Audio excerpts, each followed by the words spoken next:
Hi, and welcome to this hot take. I'm Samantha Goldman. I'm a research assistant on CIDDL, and I'm joined by Dr. Anya Evmanova from George Mason University to share some really exciting research around technology-based graphic organizers for writing. Dr. Hi Evmanova, show us guys. what you got. Sure, happy to. So at George Mason University, we developed a series of technology-based graphic organizers to support students with disabilities, with high incidence disabilities in essay writing.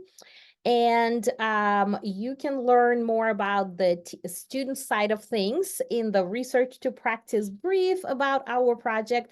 But I did want to share with you, first of all, the website where you can find more information about all the tools and all the resources. So it's wego.gmu.edu. And this is where you can learn about the graphic organizers, about the different activities that go along the way, about the different modules, professional development modules that you can use either with your current teachers or with future teachers and the teacher Looks like a preparation great programs. resource.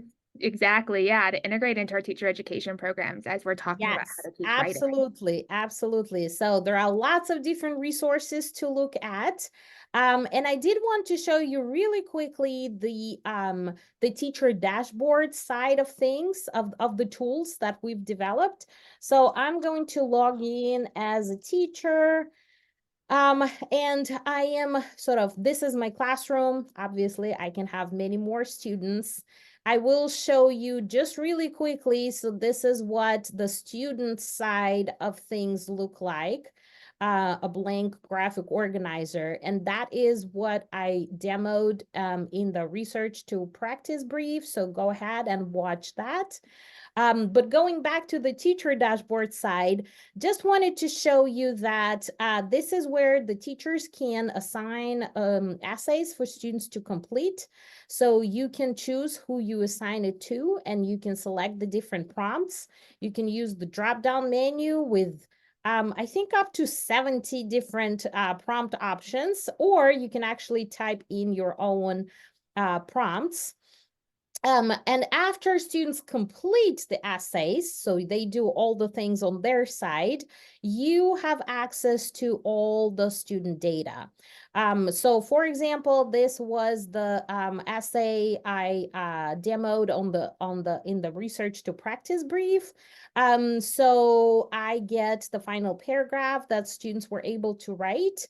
I also get the use data. So this is the which videos were viewed, how often text to speech was used, audio comments, transition words, and all the other wonderful sort of time-stamped data on the use. But more importantly, I get the completed graphic organizer on one side, and then this analytic rubric on the other side. So as a teacher, I would go through and notice how I only have one row of the rubric at a time, not to overwhelm the teachers and make them run away.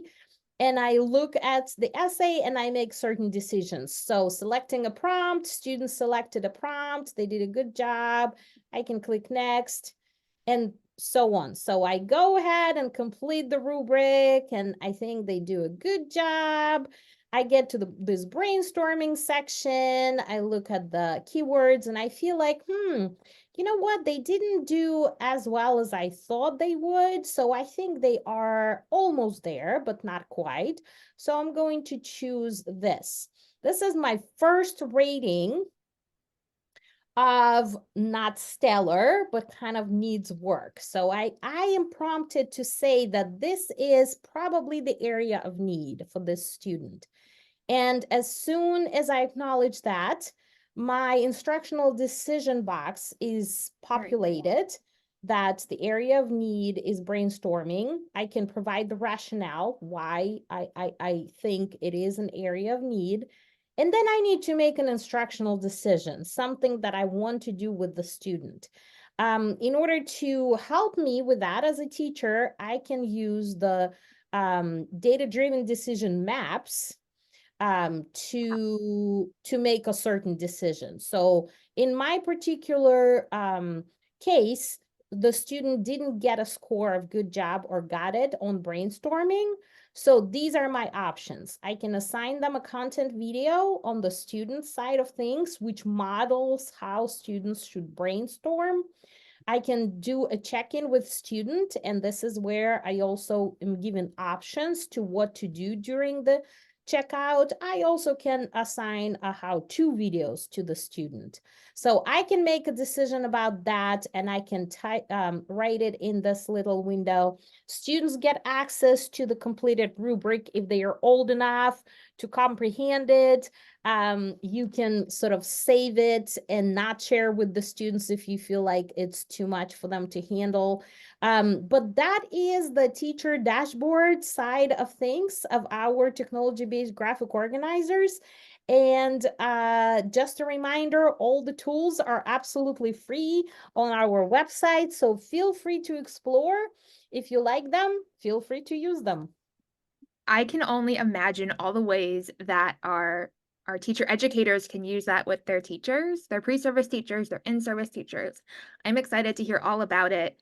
We'll post something in our community, and you can go on in and tell us how you're using our the graphic organizers and what questions you have. And we look forward to you reading the brief. Thanks for joining us. Thank you for having me.